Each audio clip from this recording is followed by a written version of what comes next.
Dr. Liz Fisher. Doug Fisher is a professor of language and literacy education in the School of Teacher Education at San Diego State University. He's also a classroom teacher at Health Sciences High and Middle College.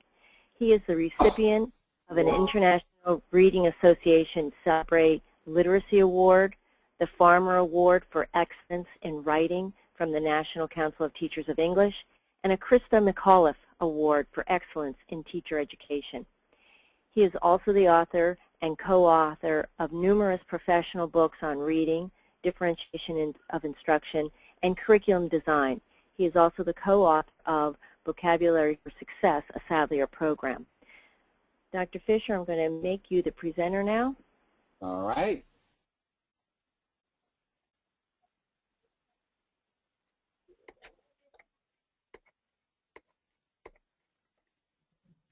And now you should see PowerPoints. Let's see. Is that true, Laura? Yes, I'm looking. Hang on. Yes, I do. Thank you. Perfect. Welcome, everyone. Thanks for joining me.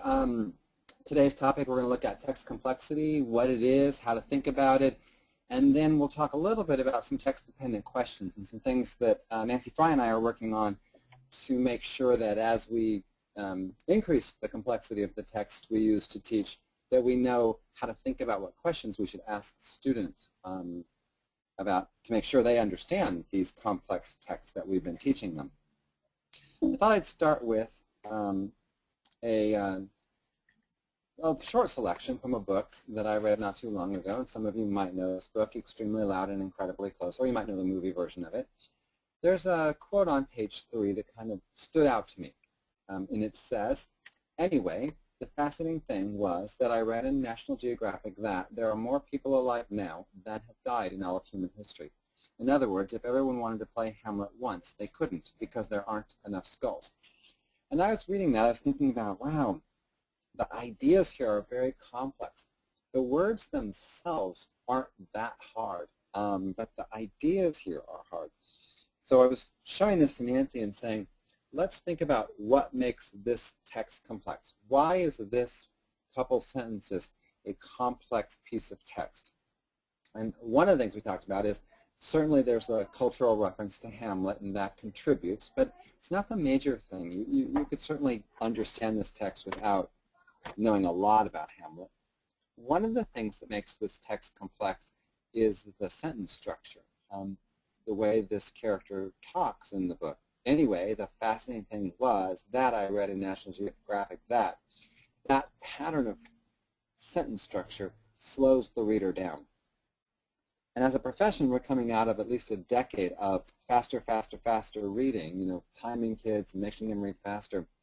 And we're coming to the realization that every once in a while we need to slow down and have the kid really think more deeply about the text in front of them. Another thing that makes this piece of text difficult is the mathematical concept, the idea here. It's hard to get your mind wrapped around the idea that there haven't been as many people alive in the history of the planet as there are alive today. It's just this mind-boggling idea that the author presents through this character. And then the author offers us some credible source, now National Geographic. The author doesn't say something like, Star Magazine or whatever. There's some credibility. There's a lot going on in these two sentences for us to think about the complexity. What made this text hard? So I make a case, and I wrote with Tim Shanahan and Nancy Fry for Ed Leadership in March of this year. I made a case that when teachers understand what makes the text complex, they can better support their students in reading those texts, those complex texts. We have to get beyond the leveling the library kind of a mentality with text complexity. It's not sufficient to just say this text is the 6th grade level, therefore this is the right one. We have to say this text is complex in these ways. What are my teaching points with this text? The Common Core, by the way, that Ed Leadership article was available, is still available on the ASCD website. It's one of the free articles if you're interested. It's from the March issue. Common Core talks about the ways we think about text complexity into three categories. There are quantitative measures, the things that a computer can count. There are qualitative measures that require humans to think about the piece of text. And then there are tasks that we ask the kids to do, and an examination of who the readers are themselves. And this has been talked about a lot. We have quantitative measures, Lexiles and ATOS scores and source rater and all those kinds of things. And we have qualitative ones mostly on these scales. And then what are we asking the kid to do and who is the reader? So we've been talking about this and really trying to think much more carefully about what it means. We've, as a profession, kind of stayed on the quantitative measures for a long time, kind of getting us our bucket list, if you will, of what makes the text complex. I would like to point out that there's been a revision for the text complexity range. The second column where it says 6PS 2010 is the one that is the original in the Common Core. That's what's listed. And then last December of 2011, there was a draft going around revising those complexity bands, which was officially adopted in the last couple of months. So that third column from the left is now the official bands, and you'll notice that they expanded or widened the bands in both directions for each grade level. And so we have a much more broad definition of the reading proficiency levels required at those grade levels. In addition to Lexile levels, there is some related kinds of measurement tools, so ATOS and degrees of reading power and Fleisch-Kincaid and source rater and reading maturity. So we have some other ways to think about what makes the text complex quantitatively in addition to Lexile. Note that K1, we don't think about it in this way. These measures don't tend to work in kindergarten and first grade, and the job of kindergarten and first graders is really around all those foundational skills. So we're not really pushing about the independent reading text complexity of kindergarten and first graders. They're already doing it. It's more around the shared reading and read alouds that we're thinking about. But if you look at these bands, this is the quantitative range of what kids should read in each of these grade levels. And that helps us select text. It doesn't tell us what made it complex and then what we need to teach as a result. So we're not suggesting that we should simply assign hard books and say, take this hard book home, read it by yourself, and then you'll suddenly learn at high levels. We need teachers to do this work. Teachers need to really analyze the text, figure out what are the teaching points, and not just assign kids to read things at home on their own. I remember when we started doing this work, I was reflecting back to 9th grade for myself, and I was assigned to read Beowulf in 9th grade. And I wasn't taught Beowulf. I was told to read Beowulf. I went and got Beowulf. I didn't really understand it, so I ended up driving around with my friends in San Diego and finding the Cliff Notes version so that I could have some sense of what that book was about so that I could write my essay that was required for me to pass the class, which I did. So I'm not suggesting that. I'm not suggesting we just raise the rigor of text, send kids home with things that are hard for them, and then have them do it independently. I'm really talking about a deep level of understanding of text complexity and actually teaching those complex texts. The 4 ideas in the center come directly out of Common Core. There's in the discussion of qualitative measures of text complexity. We're looking at things like levels of meaning and the structure and the knowledge demands and the language conventions and clarity. And so what we've been trying to do is develop assessments, rubrics, if you will, for each of these. So when we think about levels of meaning, we're thinking about things like the density and the complexity of the ideas, the figurative language, the purpose. So these ideas help teachers think about, in this text, in this specific instance, what made this text hard. And I'll show you some examples of this, but our rubric has been pretty helpful in getting teachers to real quickly look at a piece of text and say, oh, in this case, I'm seeing that the narration is the hard part, so I'm going to do some teaching about narration, and then I'm not going to pre-teach or front-load some of these other things because I want my students to figure this out. So we're getting much, much better at analyzing text qualitatively and making decisions about what to teach from those texts. Here are some examples. So in the levels of meaning and purpose, some things we think about in terms of getting our minds wrapped around that is, what is the density and complexity? How many ideas are coming at you? How many ideas come at you per page? How complicated are those ideas for where you are in your background knowledge? How much figurative language is used? Is there a clearly stated purpose? Does the author say, in this page or this paragraph, we're going to focus on this? Or is the purpose more vague? These are some things that make text more complex. So if you think about Animal Farm, some questions, if you think about it, is this book talking about animals, or is it talking about USSR? Is it entertainment, or is it political satire? Is it straightforward? Is it ambiguous? How are the ideas presented? So their level of meaning is, there's a surface level of certainly of Animal Farm, but there's a much deeper meaning with Animal Farm. And that's what we're trying to get at when teachers analyze text complexity through this aspect. In addition, structure of the text can contribute to its complexity. Is the genre familiar? Does the author follow their narrator? Is the narrator reliable? Are there features or graphics that help the reader through some complicated material? So we analyze those structural aspects to see what contribution they have. And sometimes structure makes the text easier, and sometimes the structure makes the text much harder. So if you think of a picture book, for example, like Voices in the Park, there are 4 different characters, each telling about this interaction in the park. So the structure includes a change in narration 4 times, a change in the point of view 4 times, that the font changes signal that there's a narrator change, and the theme of the book is pretty hard. So there's a very complex idea here in this book. So there are some aspects of Voices in the Park that probably require some instruction. That's going to be some teaching time to really get kids to understand this piece well. The third way we can think about text complexity relates to the way the language is used. Is the book in standard English? Are there variations of English? And how formal is the register? Is it fixed and frozen like Shakespeare? Is it more consultative or casual? What's the register like, and how familiar are students with that register? And my example for this one is a book called Saving Sweetness, and it has non-standard English usage.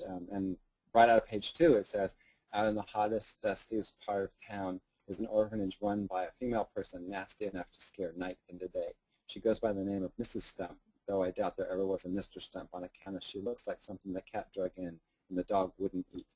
There's a lot of non-standard English in there that has the potential for raising the complexity level for students trying to read this book, which might require some instruction.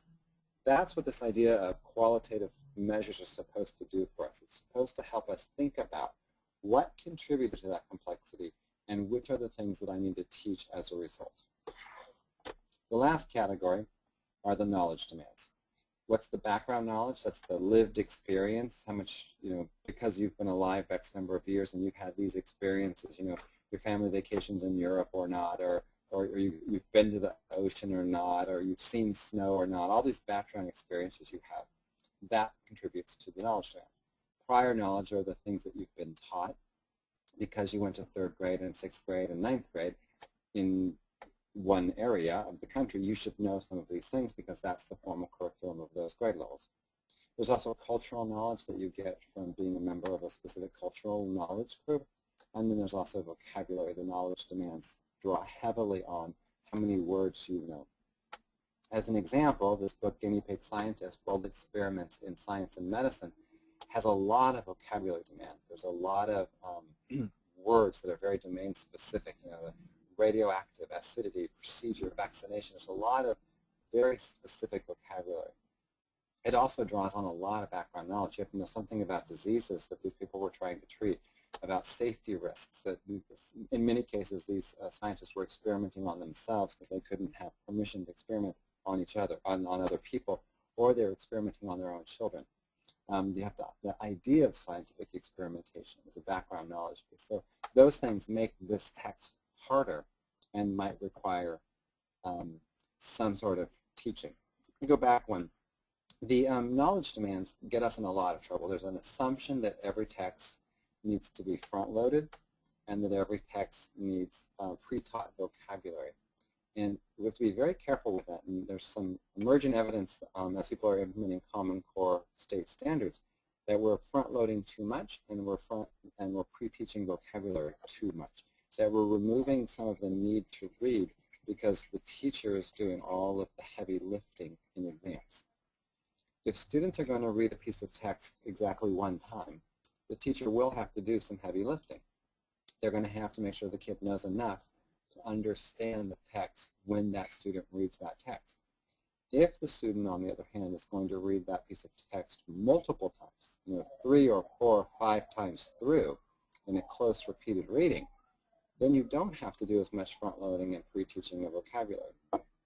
It's that instruction around the background knowledge or the prior knowledge of the vocabulary will be embedded into the subsequent rereads. And this is causing a lot of controversy. I hope you'll ask me questions about this because this is a hot topic about how much front-loading or pre-teaching we're doing.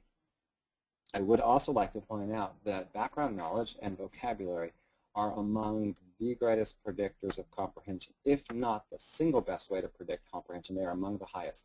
How much you already know and whether or not you have words for that are significant predictors of whether or not you'll understand the text. So we want to make sure that the teacher, we know when a text is drawing on extensive background knowledge and limited vocabulary for kids, because that requires that we build that kind of experience into the lesson. If the text is not drawing on extensive background knowledge or vocabulary, then we really don't need to worry about that. We need to do some teaching points on things like structure or conventions of language or whatever. And that clarity has really helped us think about what good instruction with complex text look like.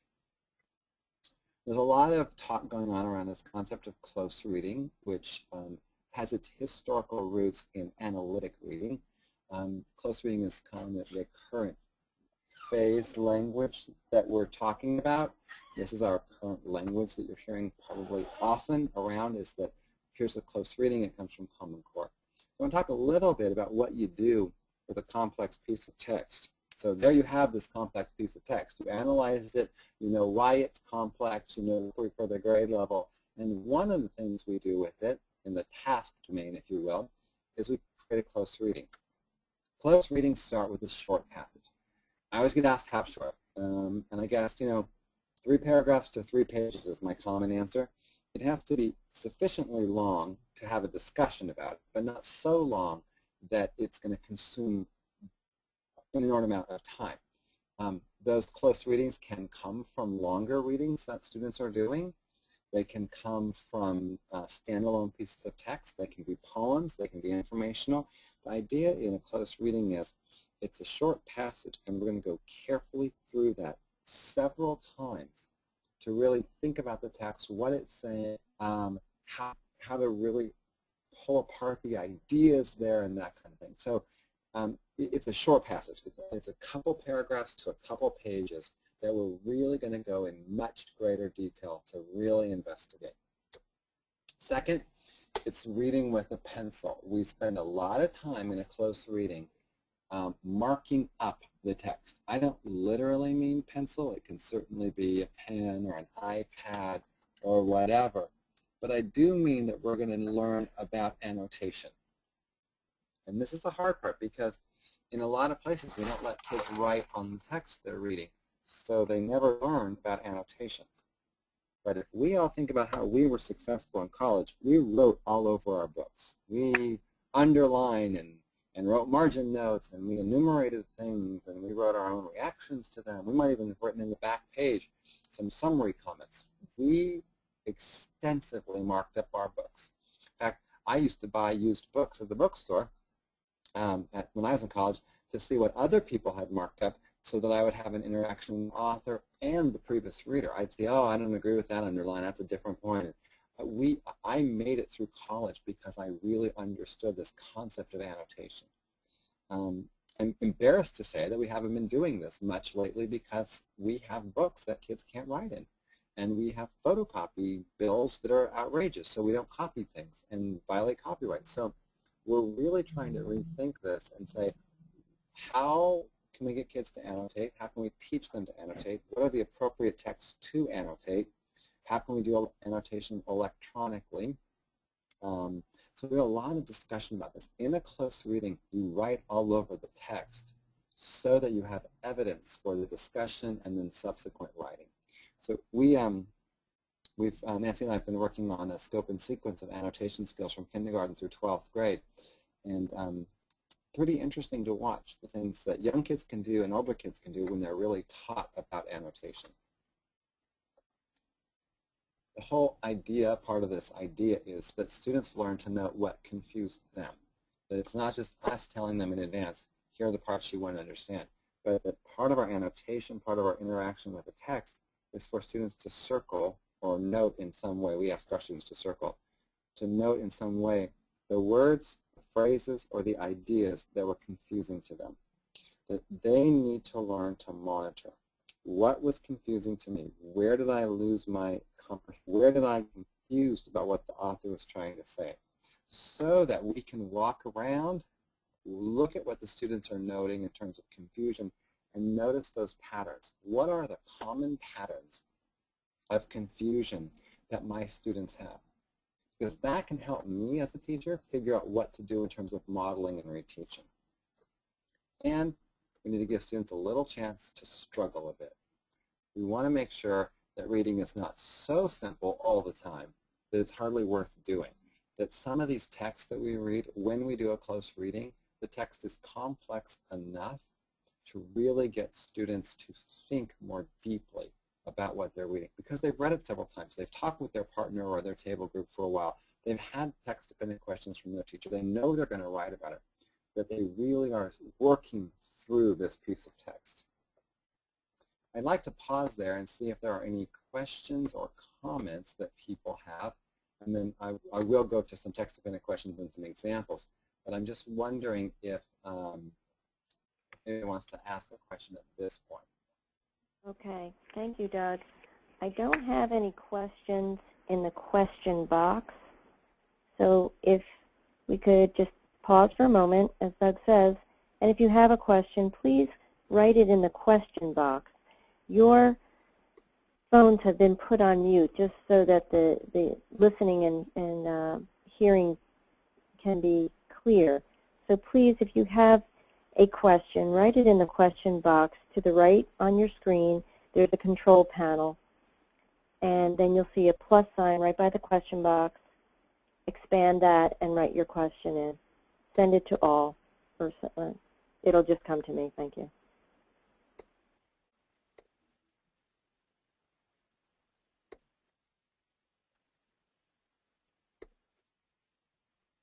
I don't have any, Doug. Oh, wait, here's one. Thank you. Just a minute.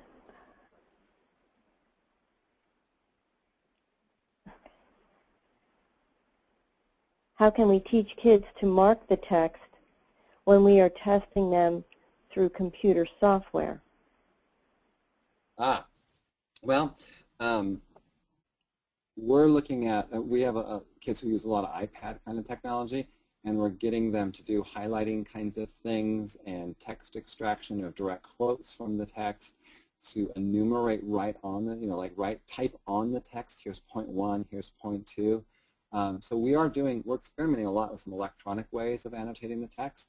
And we're still also saying there's something for a piece of paper and a pencil or a pen to write on it and get your thinking down so you understand the process. If you, my state is in Smarter Balance, so we had a release on October 9th of some additional sample questions for Smarter Balance, and several of the questions required annotation. The answer was annotation. In fact, one of them, the question was that the author used the word scared, and I think that was right. The author used a word, and the task was to go highlight 2 places in the longer reading that helped you figure out what the meaning of scared was. That's an annotation skill, and so you never had to say what the word meant. If I have the right word. You never had to say what the word meant. You had to go find the skill. And interestingly, as we've been developing vocabulary, it's not that we've been really arguing for the last several years, Nancy and I, that vocabulary shouldn't be just a word list. It needs to be habits that we build with kids. And we argued 6 or 7 years ago to develop 3 habits with kids. They have to look inside words, and they have to figure out words from word parts like prefix, suffix, root, and base. They have to look outside of words, and they have to be able to use context clues to figure out those words' meaning. And I'm well aware the context clues only work about half the time, but they need to know when they work and when they don't work. That's a habit, and it takes lots and lots of days and lots of practice to develop that habit. And third, they need to learn how to use resources, online or in print, to figure out those word meanings. And now you're seeing those items tested in our, at least in Smarter Balance, that you're testing those skills, those habits of word solving, not specifically what individual words mean. Thank you, Doug. We have one more question. What are some common patterns that tend to emerge in a close reading annotation? Depends on the grade level. We start off with this being an interactive writing, share pen kind of activity, where we look at a piece of text and we label what we remember from the text. And when you start to move up through the grades by 3-5, we're asking for kids to be underlining main points, writing question marks in the margins for ideas that are confusing to them, and circling concepts that they want to know more about.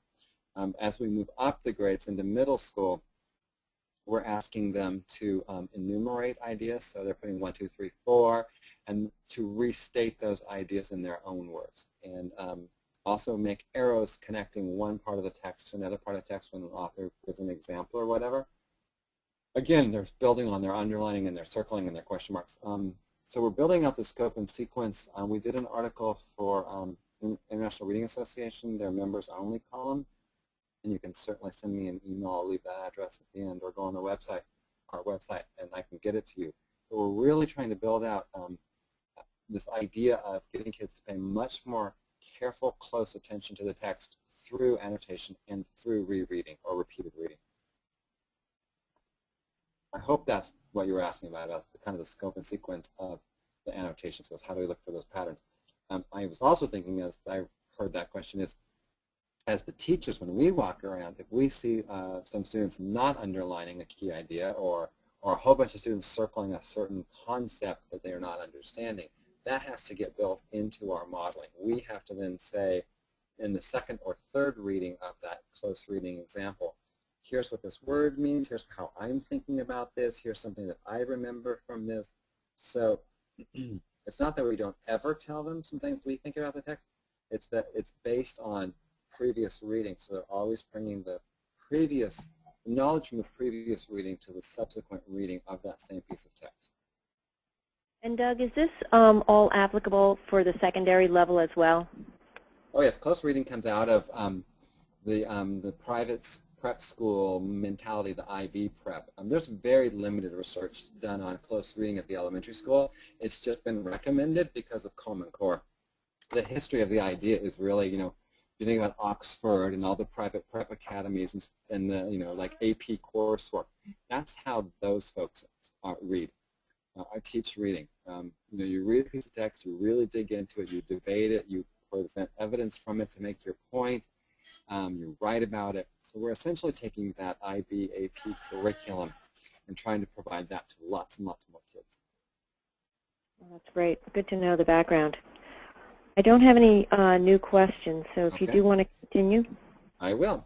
So we have this idea of a close reading that we're going to go through the piece of text multiple times with a purpose. At some points we'll highlight background and vocabulary. Other times we'll pay attention to what made the text complex in the first place. It's really important that the text is analyzed for its complexity before teaching it. We have to know what made the text complex so we can build that into the teaching of that text. The other thing we have to think about is the shifting goals. There's a quote that David Coleman had, and it's been around. The shift in the content standards as we think through Common Core is we're looking at kids reading like detectives and writing like reporters. And we didn't always think that way. This is a newer way of thinking about the reading and writing. A year and a half ago in our school district, we took the first part of this phrase, read like a detective, and we did, after-school professional development sessions, and we let people just talk. What would it be like if we taught students to read like detectives compared to what we do today? And we made lists and charts, and that was our first entry into Common Core, is this statement. Then we put up charts and said, write like a reporter. What would be different if we taught kids to write like reporters? What would they do and what would we teach? And so we spent a lot of time just on this concept. And once people got the shift, oh, the Common Core standards are causing a shift in even our belief system about reading and writing. This is not how we used to phrase, read like a detective, write like a reporter. It wasn't our phrase. From there in our professional development as a school system, we focused on text complexity because text complexity is the game changer standard for the Common Core. Anchor Standard 10 is the one that changes the game. We are significantly ratcheting up the expectations for kids to read. And I've said this before, but it really seems to me that if you got rid of Anchor Standard 10, you could do all the other standards and not change much in terms of student achievement. Because those ideas are there. There's some variations in words, like we're going to do more on argumentation and persuasion and those kinds of things. Maybe more informational text and narrative text, depending on the grade levels. But really the game-changing standard is understanding text complexity and how to teach those complex texts. So that's where we started as a district. We started with this phrase, one sentence at a time, and asked people to think about, talk about, and identify what would be different if we really taught kids to do these kinds of things. And one of the things we got to was that we're asking the wrong questions. We ask a lot of questions that allow students to talk about things that weren't part of the reading, those text-independent questions. We need to make sure we're asking questions that can only be answered from a careful, close reading of the text. The evidence comes from the text. And if they've been writing on the text or highlighting electronically in that text, they can produce evidence more quickly than if they just did a single or even a repeated read where they didn't annotate. Text-dependent questions in the recommendations for implementation of Common Core is about 80% of the questions should be text-dependent and 20% of them would be text-independent. I think right now, because of the idea of motivation and personal connections to reading, we ask a lot more text-independent questions, a lot of questions that are designed to have kids make a personal connection to the text. And we're really changing that. We're really working on saving those personal connections questions so you really explore what the author has to say. That doesn't mean we're going to all just quiz you on basic recall facts from the text. Here's an example. In 8th grade classroom, a very common question when reading the Declaration of Independence is, if you were present at the signing of the Declaration of Independence, what would you do? Would you sign or would you not sign? And we really started thinking about this. I've seen this lesson a whole bunch of times. It's a very common 8th grade lesson. And the idea is put yourself in that position. Put yourself in that role. Think about your family and your security and your finance. Would you sign or not? Because you didn't know what the outcome was. And they started thinking about this. They're 12 years old. It's 2012. They really don't understand the time period of the consequences. They know what happened because they live in this society now. But it's really hard to answer that question. But it might go on 20 or 30 minutes of class time when the students haven't actually read anything yet. Versus the question that says, what are the reasons listed in the preamble for supporting their argument to separate from Great Britain? Why did they want to separate? Let's go back to the text and look at it again. That is a better text-dependent question. That's not to say that you would never ask if you were present at the signing of the Declaration of Independence, what would you do? It should just come way later. It should come way after students have a whole understanding of the Declaration, the historical time, the period, all that stuff. It's just not a great question to serve as that motivator up front. So with that, we started saying, what are the kinds of text-dependent questions we could ask? And we started building this example. So we're looking at kinds of questions, not where to find the answer. We still use a lot of QAR, question-answer relationship by Taffy or Raphael, because that helps the kid figure out where to find the answer to the question. Is it going to be a right there question, or a think and search question, or an author and you question, or an on your own question? This is trying to get to what's the content of the question that then the students will go and figure out where they can find the answer to. So we said, there should be a lot of general understanding questions, some key detail questions, some vocabulary and structure questions, purpose, inference, opinions, and arguments. That the bottom three probably start earlier in the process. We don't literally mean you must start with the general understanding and then go key detail, then go vocabulary. But the bottom three start off a lesson. You really can get deeper into the text and make sure they really understand it. And the top three start to push their thinking and understanding based on the prior three. Also, a given text might not be appropriate to ask a specific, the author's purpose isn't relevant to this text. The kids already talked about it and so you don't have to ask a question about it. But these 6 question types help us think about the ways in which text-dependent questions can be used to really push students' understanding and rereading of the text. So we'll go through some examples in greater detail. The general understanding questions we thought would be fairly easy. They're the overall kinds of why this reading? Why did you pick this reading? What was your hope that kids would get out of this reading? How is the information presented, or what was the story arc, or the main idea, or the gist?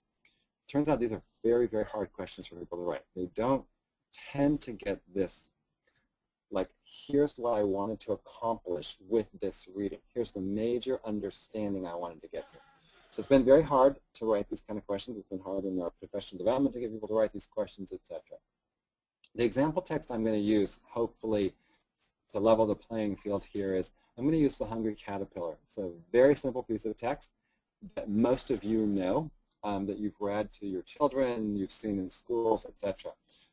I've seen The Hungry Caterpillar taught by student teachers, I bet, over 100 times. And I have always seen them start with asking a question of the children, have you ever seen a caterpillar? And then usually they pre-teach the word cocoon and talk about what a cocoon is before they ever open the book. And they might spend 20 minutes talking about personal connections to caterpillars and what cocoons are without ever having read anything. So that's the lens. So we're going to restructure that Hungry Caterpillar lesson.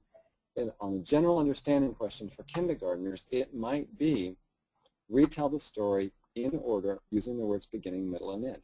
That's a common question. That's a common standard in kindergarten, is to know the sequence of events. And so we can get to that general understanding by having students retell. That one's probably not that different than some things we see today.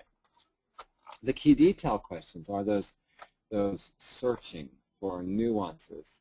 What's the important fact or idea here? How do they support those with details and main ideas? How do they connect? It might answer who, what, where, when, why, how much, or how many.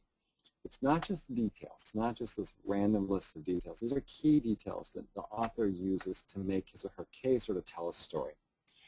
In The Hungry Caterpillar, we might say, how long did it take to go from a hatched egg to a butterfly? Or we might say, what's one food that gave him a stomachache and one food that did not give him a stomachache? Most adults get the first question wrong because they remember those pages where it flips, on Monday he ate an apple, on Tuesday he ate blah, blah, blah. So that most adults will say it took a week to go from a hatched egg to a butterfly. But the author says, in 2 different places in the text, he says it took more than 3 weeks. He ate for a week, and you can see the flip pages. He ate on Monday, he ate an apple, but he was still hungry. On Tuesday, he ate 2 pears, but he was still hungry, and so on. So he ate for a week, and then he, quote, stayed inside for more than 2 weeks. So if you add the first part of the text to the later part of the text, the answer would be it's more than 3 weeks. And we've had kindergartners now. We've been teaching this unit now, restructured with text-dependent question and close reading, and the kids can answer this. When they're asked the right question and they've read it several times and they go back and look for evidence, they can do this. They can answer these questions. And they might make a list of foods that gave them a stomachache and foods that did not give them a stomachache. Here are some things that you think about, and what do you notice in these foods, and what kinds of foods are there? There's a little discussion there. When we move to vocabulary and text structure, we're looking at not specifically what individual words might mean, although we might ask some questions about how the author helps us figure out the words. We're looking at the words and their literal and inferential meaning. We're looking beyond denotation into connotations and shades of meaning. Why did the author choose amble rather than walk? Is a great discussion question there. But how did the author use figurative language? How does the organization of the text itself contribute to the meaning that we're understanding from the text? So this is a big area. The vocabulary is a huge predictor of students' understanding, And we want to make sure that through our questioning and through our rereading, we are getting to that vocabulary. So in Hungry Caterpillar, we might say, how does the author help us to understand what cocoon means? That doesn't mean we have to pre-teach the word. We can do that in the second or third reread. Let's go back and figure out how the author helps us figure out what this word means. There's a full-page illustration of the word of cocoon, and then there's a sentence. He built a small house called a cocoon around himself. So that could be a whole discussion now about this. So what does it mean, this small house? What does it look like? Why is he inside there? What's happening? There's a whole nother discussion, a whole other layer of understanding that comes after they've read that text a few times. When we get to author's purpose, we're looking at what the genre is. Did the author try to entertain us or explain something or persuade us or inform us? Or what was the author doing? What's the point of view? Is it first person or third person? How much does the narrator know? Is the narrator omniscient or not? And then whose story is not represented? What part, is it biased? Is it one-sided? What's going on there in terms of that author's purpose? For the Hungry Caterpillar, we might say, who tells the story, narrator or caterpillar? Which turns out to be a really interesting and important question for kindergartners. They need to know the narrator, because the narrator helps them figure out if it's fiction or nonfiction. If the caterpillar told the story of the Hungry Caterpillar, it wouldn't be, they wouldn't consider it to be true, because caterpillars don't talk and tell us stories. And we're already seeing kindergartners say this. They can answer. The narrator tells a story because he uses the word he and his. If it was the caterpillar, he would say I and mine. We have kids in middle school who are still struggling with point of view and narration, which shouldn't be the case. They should be able to do this in kindergarten as understand this. It's just been under-taught. When we get to inferences, it gets a little bit more confusing. Often we think of inferences, as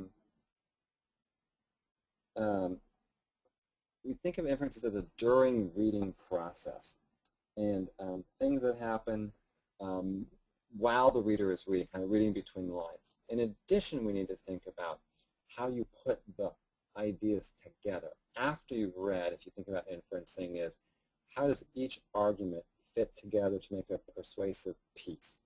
How does each idea fit together? How does each key detail contribute?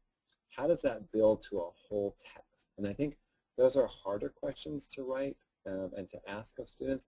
It's easier to read between the lines as they're reading, which really isn't a good question. We really want to push their thinking of the text. For example, the title of the book is The Very Hungry Caterpillar.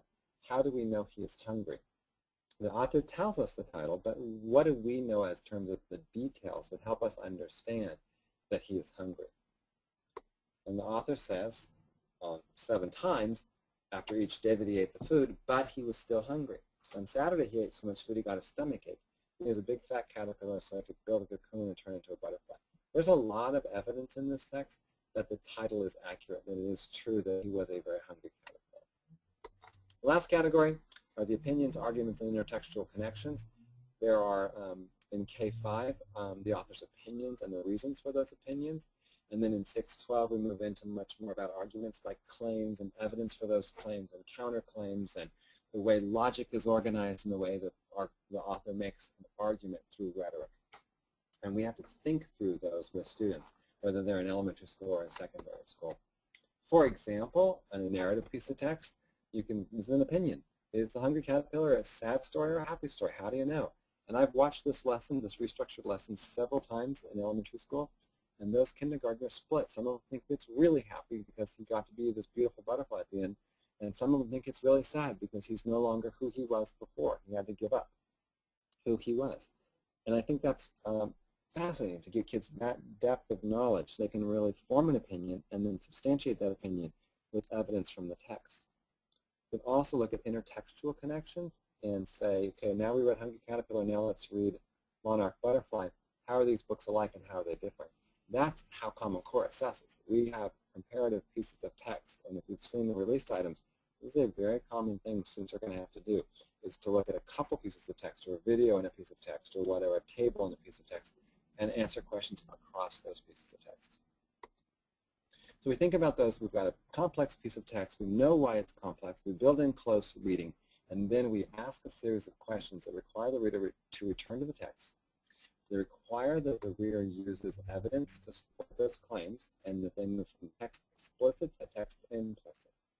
And over time, the reader gets a chance to analyze, evaluate, and create ideas from that text. This is a really important part of implementing Common Core State standards, is understanding Anchor Standard 10. What does it mean to have complex text? How do we analyze it? How do we build close readings in and ask the right questions of students so they do the thinking and then go back to the text for evidence? I'm going to stop there and invite you to ask questions again. We're coming close to the end of our time, so I hope you'll have some questions for me. And I will try to go in the chat and type a message. There's my ad website.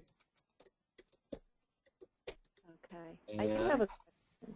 My email. Yep. Trying to get this question out here. Okay, Doug, with so much emphasis on addressing where the individual student is at starting point, do you give different text or modified copies of the text for each reading assignment, or do you have everyone reading an assignment, then giving extra help to struggling readers? In a close reading, everyone who's being instructed in the close reading is reading the same piece of text. So sometimes close readings are a whole group. I do that a lot. And they're hard for some of the struggling readers, but because they've never been challenged to read that kind of text complexity.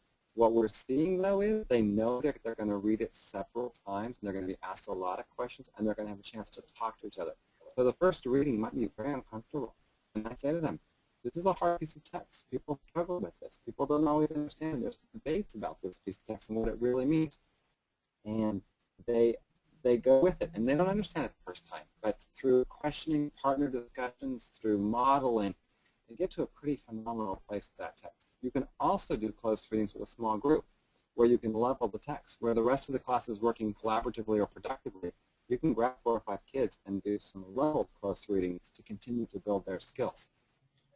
Nancy and I have a YouTube channel, Fisher and Fry No Spaces, FISHERANDFREY, and there are several examples of close readings up there, including one that's on text-dependent questions, and we cut it so you can see all the different questions this teacher asked about the same piece of text over and over and over. And in the beginning, the students really don't understand the text. It's very hard for them.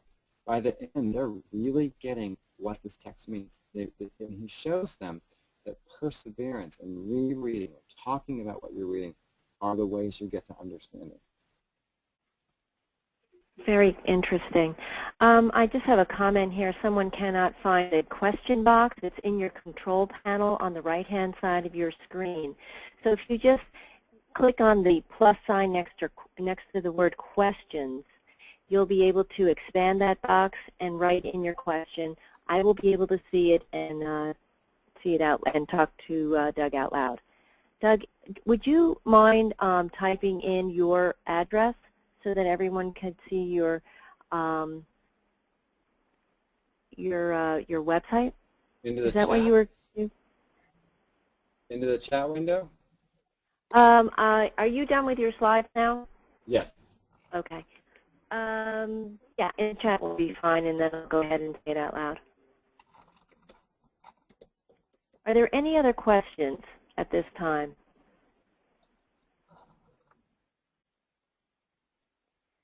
Doug and Nancy have a wonderful website, and I'm going to go ahead and take the controls back, Doug. Okay. Doug and Nancy have a wonderful website, and the more you go to it, the more information you'll see about text complexity, text-dependent questions, Common Core, using vocabulary, building vocabulary, all different types of topics. Doug's email is dfisher, that's F-I-S-H-E-R, at mail, M-A-I-L, .sdsu.edu.